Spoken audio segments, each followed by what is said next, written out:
हिंदू धर्म में सभी तिथियों में एकादशी तिथि को सर्वश्रेष्ठ माना गया है और एकादशी तिथि भगवान विष्णु को समर्पित है।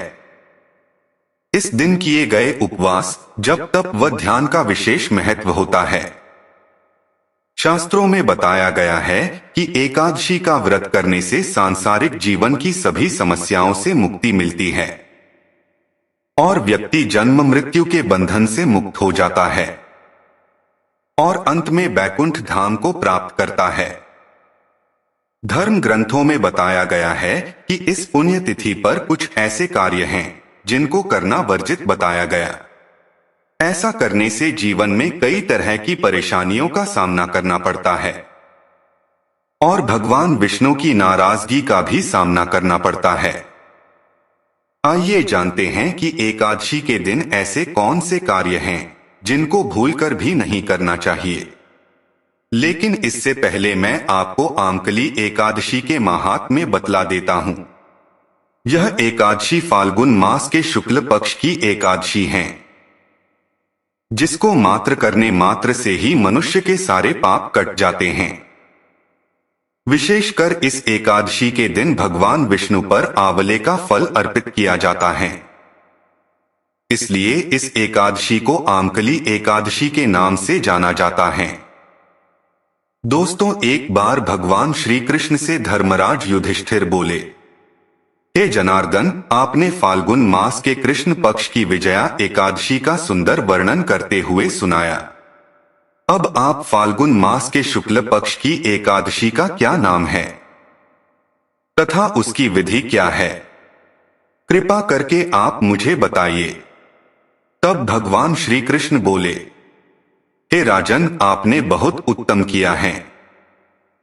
मैं तुम्हें उसका वृतांत सुनाता हूं, सो सुनो।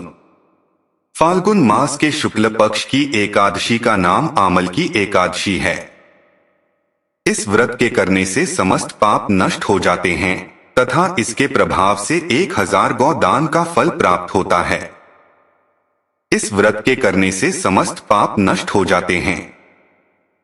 हे राजन, अब मैं आपको महर्षि वशिष्ठ जी द्वारा राजा मांधाता को सुनाई पौराणिक कथा के बारे में बताता हूँ। आप इसे ध्यानपूर्वक सुने। आमल की एकादशी व्रत कथा। राजा मांधाता बोले कि हे वशिष्ठ जी, यदि आप मुझ पर कृपा करें तो किसी ऐसे व्रत की कथा कहिए जिससे मेरा कल्याण हो।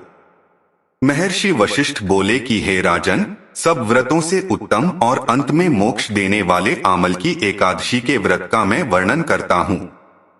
यह एकादशी फाल्गुन माह के शुक्ल पक्ष में होती है। एक वैदिश नाम का नगर था जिसमें ब्राह्मण, क्षत्रिय, वैश्य और शूद्र चारों वर्ण आनंद सहित रहते थे। उस नगर में सदैव वेद ध्वनि गूंजा करती थी तथा पापी, दुराचारी तथा नास्तिक उस नगर में कोई नहीं था। उस नगर में चैत्रथ नाम का चंद्रवंशी राजा राज्य करता था। वह अत्यंत विद्वान तथा धर्मी था। उस नगर में कोई भी व्यक्ति दरिद्र व कंजूस नहीं था। सभी नगरवासी विष्णु भक्त थे और आबालवृद्ध स्त्री पुरुष एकादशी का व्रत किया करते थे। एक समय फाल्गुन मास के शुक्ल पक्ष की आमल की एकादशी आई। उस दिन राजा, प्रजा तथा बालवृद्ध सबने हर्षपूर्वक व्रत किया। राजा अपनी प्रजा के साथ मंदिर में जाकर पूर्ण कुंभ स्थापित करके धूप, दीप, नैवेद्य, पंचरत्न आदि से धात्री, आंवले का पूजन करने लगे और इस प्रकार स्तुति करने लगे, हे धात्री, तुम ब्रह्म स्वरूप हो, तुम ब्रह्मा जी द्वारा उत्पन्न हुए हो और समस्त पापों का नाश करने वाले हो, तुमको नमस्कार है। अब तुम मेरा अर्घ्य स्वीकार करो। तुम श्री रामचंद्र जी द्वारा सम्मानित हो। मैं आपकी प्रार्थना करता हूँ, अत आप मेरे समस्त पापों का नाश करो। उस मंदिर में सबने रात्रि को जागरण किया। रात के समय वहां एक बहेलिया आया जो अत्यंत पापी और दुराचारी था। वह अपने कुटुंब का पालन जीव हत्या करके किया करता था। भूख और प्यास से अत्यंत व्याकुल वह बहेलिया इस जागरण को देखने के लिए मंदिर के एक कोने में बैठ गया और विष्णु भगवान तथा एकादशी महात्म्य की कथा सुनने लगा। इस प्रकार अन्य मनुष्यों की भांति उसने भी सारी रात जागकर बिता दी। प्रातः काल होते ही सब लोग अपने घर चले गए तो बहेलिया भी अपने घर चला गया। घर जाकर उसने भोजन किया। कुछ समय बीतने के पश्चात उस बहेलिये की मृत्यु हो गई, मगर उस आमल की एकादशी के व्रत तथा जागरण से उसने राजा विदुरथ के घर जन्म लिया और उसका नाम वसुरथ रखा गया। युवा होने पर वह चतुरंगिनी सेना के सहित तथा धन धान्य से युक्त होकर 10,000 ग्रामों का पालन करने लगा। वह तेज में सूर्य के समान, कांति में चंद्रमा के समान, वीरता में भगवान विष्णु के समान और क्षमा में पृथ्वी के समान था। वह अत्यंत धार्मिक, सत्यवादी, कर्मवीर और विष्णु भक्त था। वह प्रजा का समान भाव से पालन करता था। दान देना उसका नित्य कर्तव्य था। एक दिन राजा शिकार खेलने के लिए गया। दैवयोग से वह मार्ग भूल गया और दिशा ज्ञान न रहने के कारण उसी वन में एक वृक्ष के नीचे सो गया। थोड़ी देर बाद पहाड़ी म्लेच्छ वहां पर आ गए और राजा को अकेला देखकर मारो मारो शब्द करते हुए राजा की ओर दौड़े। म्लेच्छ कहने लगे कि इसी दुष्ट राजा ने हमारे माता, पिता, पुत्र, पौत्र आदि अनेक संबंधियों को मारा है तथा देश से निकाल दिया है, अतः इसको अवश्य मारना चाहिए। ऐसा कहकर वे म्लेच्छ उस राजा को मारने दौड़े और अनेक प्रकार के अस्त्र शस्त्र उसके ऊपर फेंके। वे सब अस्त्र शस्त्र राजा के शरीर पर गिरते ही नष्ट हो जाते और उनका वार पुष्प के समान प्रतीत होता। अब उन म्लेच्छों के अस्त्र शस्त्र उल्टा उन्हीं पर प्रहार करने लगे, जिससे वे मूर्छित होकर गिरने लगे। उसी समय राजा के शरीर से एक दिव्य स्त्री उत्पन्न हुई। वह स्त्री अत्यंत सुंदर होते हुए भी उसकी भ्रिकुटी टेढ़ी थी। उसकी आंखों से लाल लाल अग्नि निकल रही थी, जिससे वह दूसरे काल के समान प्रतीत होती थी। वह स्त्री म्लेच्छों को मारने दौड़ी और थोड़ी ही देर में उसने सब म्लेच्छों को काल के गाल में पहुंचा दिया। जब राजा सोकर उठा तो उसने म्लेच्छों को मरा हुआ देखकर कहा कि इन शत्रुओं को किसने मारा है? इस वन में मेरा कौन हितैषी रहता है?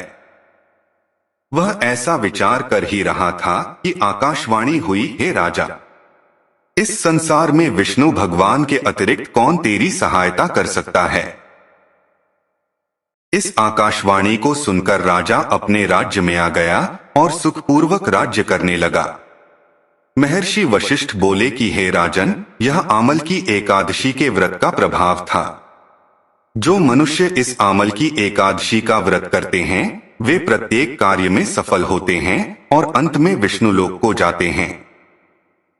आमल की एकादशी को ब्रिज में रंगभरनी एकादशी, श्रीनाथद्वारा में कुंज एकादशी तथा खाटू नगरी में खाटू एकादशी भी कहा जाता है। इस एकादशी में आंवले के पेड़ की पूजा की जाती है। तो दोस्तों, ये थी आमकली एकादशी का महात्म्य। दोस्तों, इस वर्ष आमकली एकादशी की तिथि क्या है?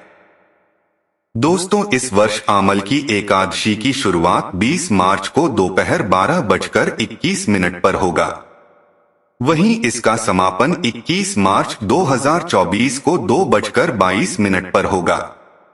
आमल की एकादशी के पारण का समय 21 मार्च को दोपहर 1:07 से 3:32 तक के बीच का है।